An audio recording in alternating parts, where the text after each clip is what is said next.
पूरे टीवी खोलिए तो यही दिखाई पड़ेगा कि मोदी जी आज कौन मंदिर में पूजा करने पहुंचे और कैसे जल ढार रहे हैं और कैसे दंडवत कर रहे हैं। अरे भाई, इस देश के प्रधानमंत्री हैं आप। पूजा पाठ तो आदमी आस्था से करता है।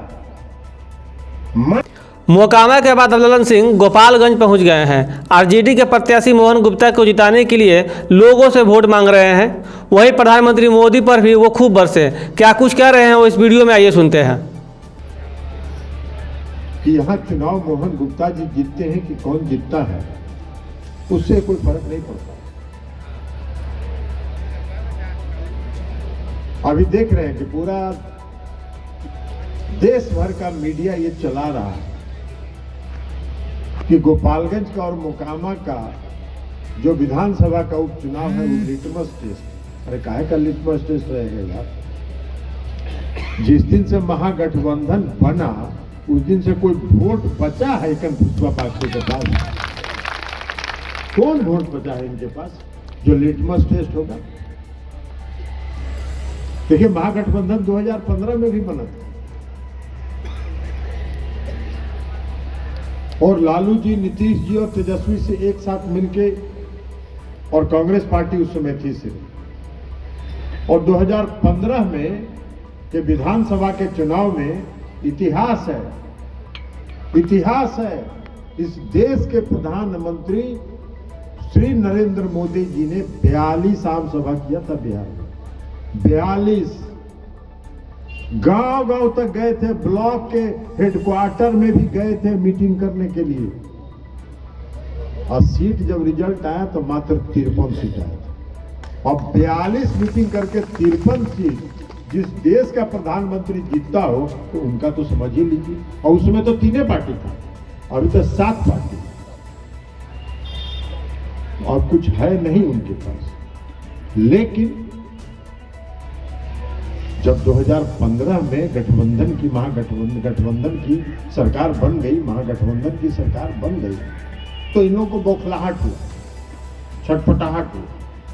और सिद्दीकी साहब कह रहे थे कि कुछ कारण से हम लोग अलग हो गए। अरे कुछ कारण से नहीं अलग हुए थे, ये भाजपाइयों की साजिश थी नीतीश कुमार जी को लालू जी को अलग करने।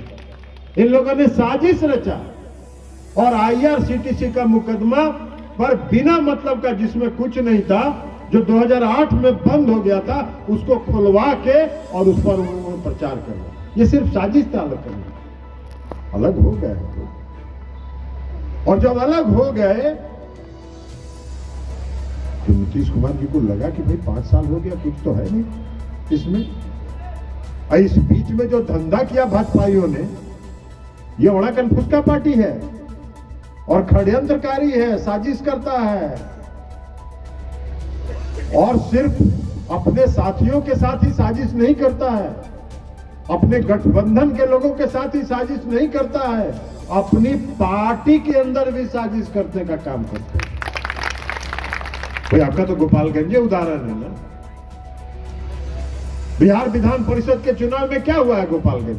हमको बताने की जरूरत नहीं है कि लोग सब जान रहे हैं। कौन किसको हरवा रहा था, कौन किसको हरवा रहा था? अपनी पार्टी के अंदर भी साजिश हो रही थी। तो ये साजिश था उनका।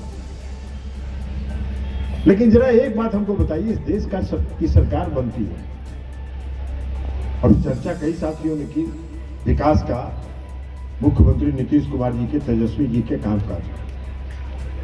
तो कोई सरकार बनती है, देश का प्रधानमंत्री बनता है, देश का मुख्यमंत्री बनता है, काहे के लिए?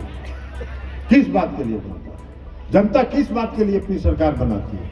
किस बात के लिए जनता प्रजातंत्र में वोट देती है? इसलिए देती है कि भाई मेरे हित में काम करोगे, मेरे लिए काम करोगे, मेरा सूद लोगे, हमारे दुख सुख में साथ रहोगे, इसलिए ना सरकार बनाते हैं आप लोग। तो इस देश के प्रधानमंत्री जो आदरणीय नरेंद्र मोदी जी क्या कर रहे हैं भाई 10 साल में? 8 साल तो हो गया, 14 से 22 तक, तो 8 साल में क्या किया इन्होंने?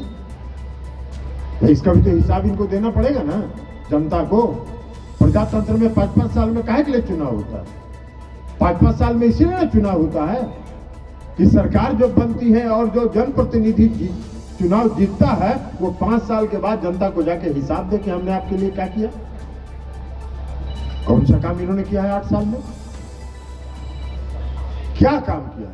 2014 में इन्होंने वादा किया कि 2 करोड़ लोगों को रोजगार देंगे प्रति वर्ष। हम भी चुनाव लड़ रहे थे, 2014 में हार गए थे। गांव में हमारे क्षेत्र के लोग, जो लड़का बच्चा पढ़ता था बंगलोर में, महाराष्ट्र में, केरल में, जहां जहां पढ़ता था, इंजीनियरिंग पढ़ता था, मेडिकल पढ़ता था, सब पढ़ाई लिखाई छोड़ के गांव में आके बैठ गए और अपने माता पिता का पैर पकड़े हुए था कि मोदी जी को वोट दे दीजिए, कहे हैं कि 2 करोड़ लोगों को हर साल रोजगार देंगे, हम लोग को रोजगार मिल जाएगा, बेरोजगारी है। 8 साल तो हो गया, तो 16 करोड़ लोगों को रोजगार देना ना चाहिए भाई, नहीं देना चाहिए? बोलिए आप लोग, 16 करोड़ लोगों को देना चाहिए कि नहीं देना चाहिए? तो नहीं देना चाहिए तो हिसाब दीजिएगा ना। आज इन भाजपाइयों को हिसाब देना पड़ेगा ना इस देश की जनता को कि 16 करोड़ लोगों को कहां नौकरी दिया। नौकरी तो यही दिया कि सेना में 3 साल पहले, कोरोना के पहले, 2020 के पहले 3 लाख नौजवानों का सिलेक्शन हो गया था। सेना में जो रेगुलर अपॉइंटमेंट होता है भारतीय सेना में, 3 लाख नौजवानों का रेगुलर अपॉइंटमेंट हो गया था, उसका मेडिकल भी हो गया है।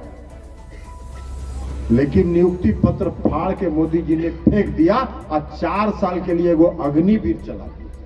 वाह भाई, 2 करोड़ लोगों को रोजगार देने का वादा करते हैं और नौजवानों को बेरोजगारों के साथ छल करते हैं, नौजवानों और बेरोजगारों के साथ धोखा करते हैं।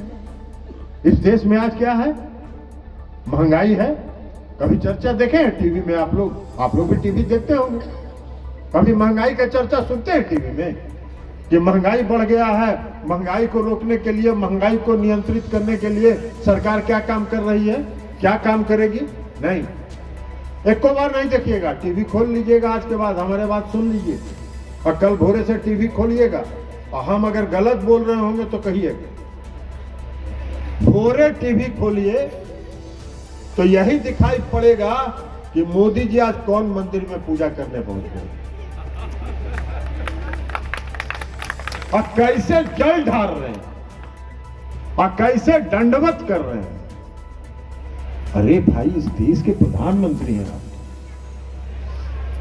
पूजा पाठ तो आदमी आस्था से करता है, मन के अंदर आस्था होती है तो पूजा पाठ करता है। आप तो पूजा पाठ को भी सेलिब्रिटी बने हुए हैं, जैसे लगता है पूजा पाठ के सेलिब्रिटी बने हुए हैं। सिनेमा में काम करने वाला हीरो लोग जैसे सेलिब्रिटी नहीं होता है, वैसे ही बने हुए। अरे भाई, महंगाई पर चर्चा करिए, बेरोजगारी पर चर्चा करिए कि कैसे रोजगार देंगे। 16 करोड़ के बदले अभी देखा 22 तारीख को, एक दिन अखबार में देखे कि 22 तारीख को 10 लाख लोगों को रोजगार देंगे। अब 16 करोड़ से सीधे घट के 10 लाख पर आ, और 10 लाख में भी 75,000 लोगों को सिर्फ नियुक्ति पत्र दिया जाएगा। बाकी लोग जो 9,25,000 बचे हुए हैं वो इंतजार कीजिए 2024 में, उनको वोट दीजिए तब आपको नियुक्ति पत्र देंगे। ऐसा तो हम देखे ही नहीं है भाई, ऐसा तो हम देखे ही नहीं है देश शासक, ऐसा प्रधानमंत्री। जैसा कि आपने सुना, ललन सिंह का कहना है कि प्रधानमंत्री मोदी सेलिब्रिटी बन गए हैं। वो मंदिरों में जाते हैं तो फोटो खिंचवाते हैं। सुबह सुबह उठते ही टीवी पर लोग देखते हैं कि किस तरह प्रधानमंत्री मोदी अलग अलग मंदिरों पर जाते हैं और फोटो खिंचवाते हैं। इस तरह कई तरह की बातें ललन सिंह ने कहा है प्रधानमंत्री मोदी के बारे में। वहीं मोहन भागवत जी के बारे में उन्होंने कहा कि मोहन भागवत जी का संगठन जितना ऊपर है उससे 7 गुना ज्यादा नीचे है। इस तरह की खबरों को देखने के लिए हमारे साथ बने रहे। मैं श्रीकांत भारती और आप देख रहे हैं D&A न्यूज। हमारे चैनल को लाइक, सब्सक्राइब और शेयर करना बोले। जुड़ो दीक्षांत से, करो फ्री खुद को स्ट्रेस से। गूगल प्ले स्टोर से दीक्षांत ऐप डाउनलोड कर अपने स्टडी को बनाओ आसान और मजेदार।